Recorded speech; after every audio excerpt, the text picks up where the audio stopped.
আমি সারসিনা আলিয়া মাদ্রাসায় পড়াশোনা করেছি। আর ওসমান বিন হাদি, তার আমরা তাকে ওসমান ভাই নামেই চিনতাম। তিনি পড়াশোনা করেছেন নেসারাবাদ মাদ্রাসায়। দুইটাই দক্ষিণবঙ্গের ওই সময়ের সারা দেশের সবচেয়ে বড় মাদ্রাসা ছিল। আমি যখন ক্লাস 5-এ বৃত্তি পাই, এর পরের বছর সে 5-এ বৃত্তি পেয়েছে ওই মাদ্রাসা থেকে।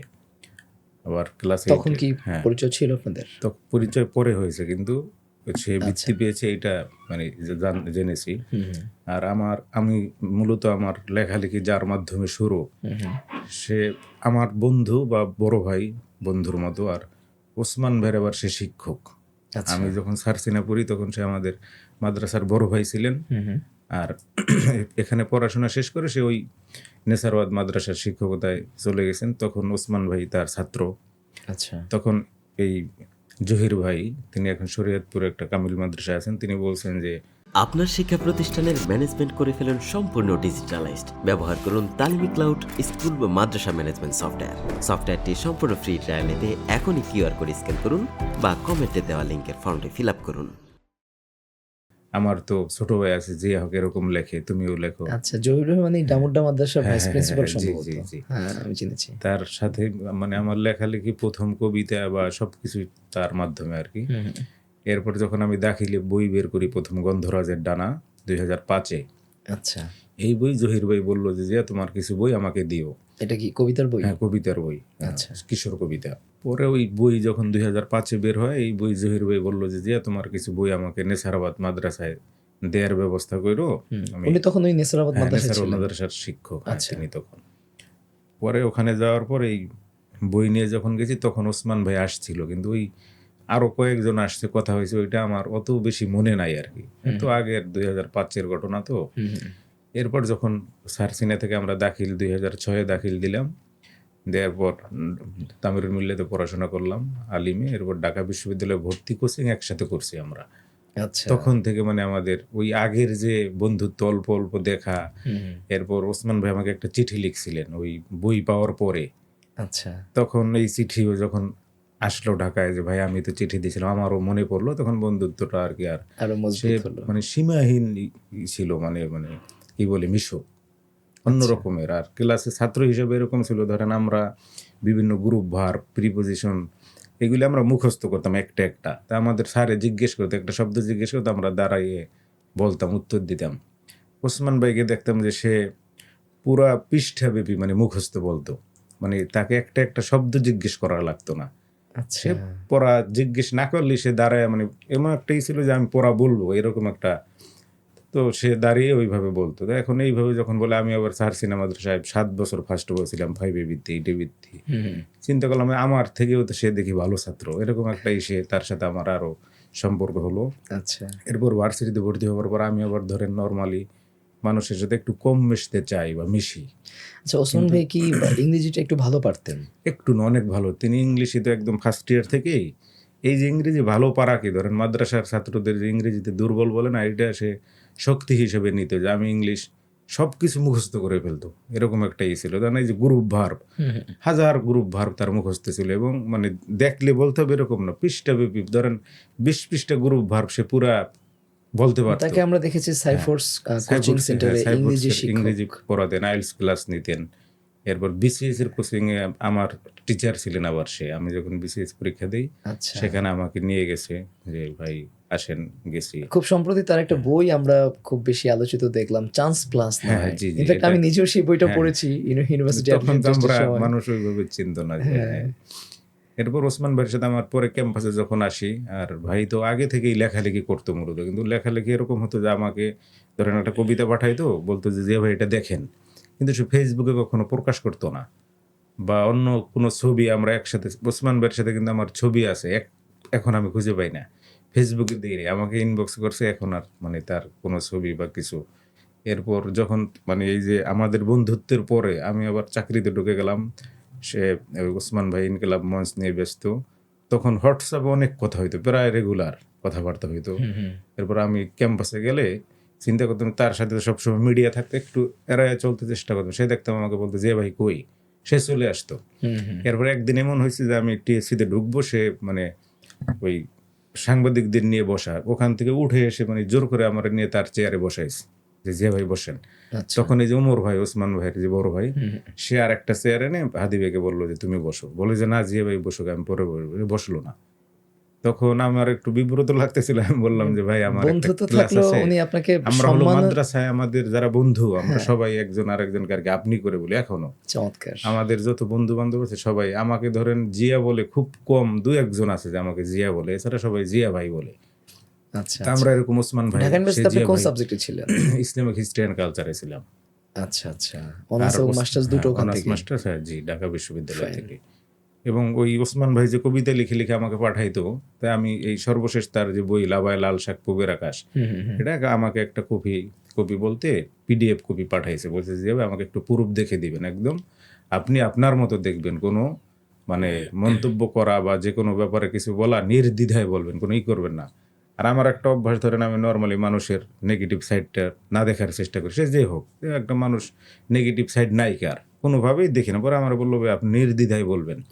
তখন আমি তার কবিতার ভিতরে দেখা গেছে ইসলাম, ইনসাফ, এই ধরনের শব্দ, মানে আমরা যেইটা মুখে বলি এই ধরনের শব্দ লেখা। আমি বললাম যে ওসমান ভাই এইগুলি আমরা তো ওই যে বললাম যে ওসমান ভাই বলে ডাকতাম, ওসমান বিন শরীফ, ওসমান বিন হাদি, পরে ওসমান হাদি, যে হাদি ভাই আপনি তো এই শব্দগুলি আমি কি রাখবো, মানে এইটা কেন করছেন? পরে আমাকে বললো যে ভাই আমরা মুখে যেই কথাটা বলি ওইভাবেই আমি লিখছি, আপনি দেখেন, তারপর আপনি আপনার মতো দেখেন। আচ্ছা। পরে আমি বললাম যে ভাই আমি প্রিন্ট দিয়ে দেখবো। এরপর সে মানে আমার এটা উনি মুখে বলতে কি ইসলাম না বলে ইসলাম লিখেছেন? হ্যাঁ, আচ্ছা, ইনসাফ না বলে ইনসাফ, ইনসাফ হ্যাঁ, লিখেছেন। Fine, এবং হ্যাঁ। এইগুলি আমার অনেক কবিতা এই শব্দ আমি তার শব্দ ব্যবহার করছি, সে যেইভাবে বলতো। আচ্ছা। এই যে আল মাহমুদ যেমন কবিতার ভিতরে বলতো না, আব্বা বলেন পর রে শোনা, আম্মু বলেন পর রে শোনা, আব্বু বলেন মন দিয়ে পাঠাই আমার মন বসে না কাঁঠাল চোবার গন্ধে, এই যে যে শব্দ মানে আব্বু বা আম্মু, এইগুলি তো কবিতায় অনেকে ব্যবহার করতে চায় না, এক ধরনের সে মানে আমরা যা বলি সহজ কথা, এই শব্দগুলি কবিতায় আনতে চেষ্টা করছেন। আচ্ছা। তার লাবায় লাল শাক পুবের আকাশ পড়লেও দেখবে যে অনেক আঞ্চলিক শব্দ এটা কি আছে, তার অনেক। প্রথম কাব্যগ্রন্থ ছিল? একটাই, হ্যাঁ তার একটাই এবং প্রথম, হ্যাঁ এইটাই তার লেখা। এই নামের অর্থটা কি, লাভায় লাল শাক?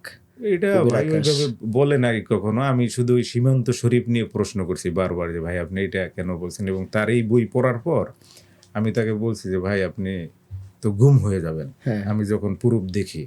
আচ্ছা। হ্যাঁ আমি বললাম ভাই আপনি তো গুম হয়ে যাবেন। কেন? তাকে তো আমরা মানে এই কবিতার আর প্রত্যেকটা শব্দের ভেতরে বিপ্লব, প্রত্যেকটা শব্দ দেখুন, বিপ্লব, আগুন, রক্ত, এই ধরনের শব্দ, মানে পুরো বইটা এটা নিয়ে আমি একটা লেখা লিখছি যে বইটা লিখেছিলেন তিনি সীমান্ত শরীফ নামে। সীমান্ত শরীফ ছদ্মনামে। এই নামের, এই তো ছদ্মনামের এটা আমি পেছনে কি জিজ্ঞেস কারণ? করছি ভাই আপনি সীমান্ত শরীফ নামে এটা কেন লিখছেন? কয় ভাই আপনাকে এক সময় বলবো।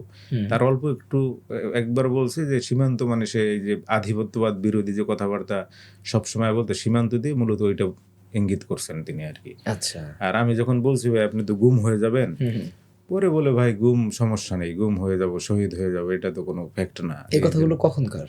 এই কথাগুলো যে বই যখন 23 সালে বই, 23 না 23 সালে বই বের করে তখনকার, তখনই আপনি তার গুম হয়ে যাওয়া বা খুন হয়ে যাওয়ার ব্যাপারে এবং আশঙ্কা আমি প্রকাশ কয়েকদিন করছেন। আগে বলছি যে ওই ভাই যে আমরা যে তাকে 1.5 বছর বা 2 বছর পেয়েছি, এটা বোনাস। তার যে লেখা, ওই লেখা প্রকাশ হলে সে এই একটা কবিতা নিয়ে আমি বলছি ভাই এটার জন্য আপনি 10 বার গুম হইতে পারেন।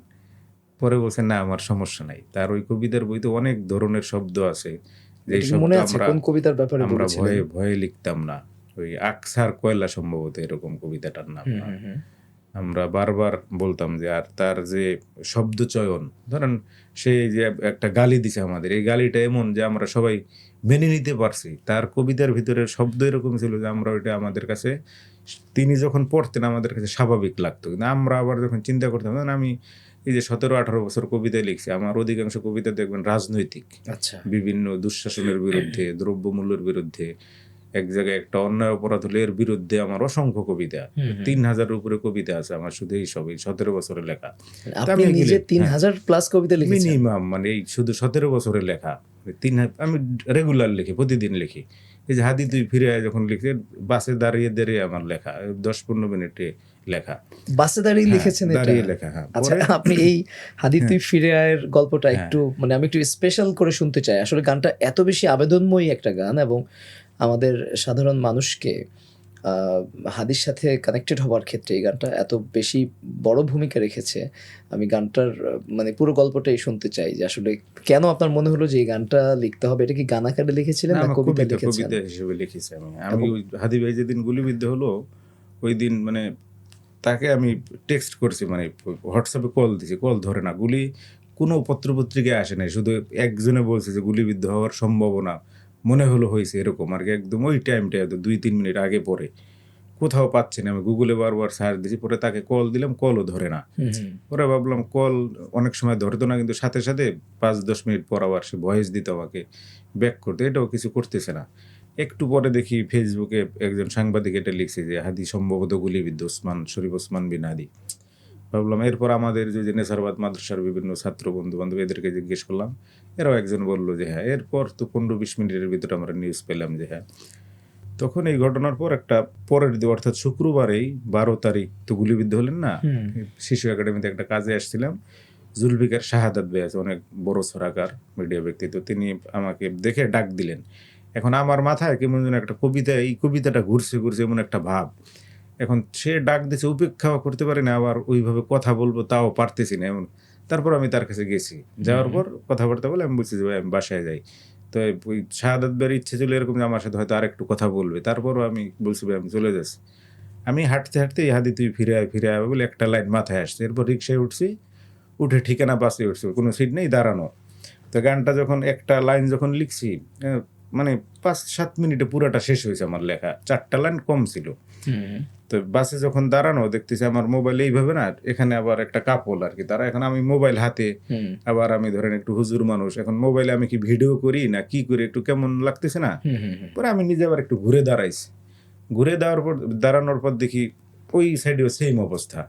পরে আমি আর একটু সামনে গিয়ে ওই কয়েকটা লাইন আছে যে ন্যায় নীতি ইনসাফ কোথাও নেই, চামচার বাংলায় নাম চায় সব্বাই, এরকম 4টা লাইন আছে। ওই 4টা লাইন তখন এই ভিতর আমি যোগ করছি, যে কোনো একটা প্যারায় 4 লাইন যোগ করে আমি ফেসবুকে স্বাভাবিকভাবে লেখা ছেড়ে দিছি।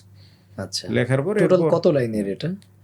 20 বা 24 লাইন ছড়ার মতো আর কি। আচ্ছা, পরে ছেড়ে দেওয়ার পর আমি আবার নেট থেকে একটু, ওই দিন কেন যেন একটু দূরে ছিলাম, মাঝে মাঝে নেট বন্ধ করে রাখি, মোবাইলে চার্জ থাকে না ওই ধরনের। হঠাৎ দেখি অনেক কল আসতেছে আমার, মানে মেসেঞ্জারে বিভিন্ন জায়গা থেকে। পরে আমি ফোনটা আবার নেট বন্ধ করে রাখছি।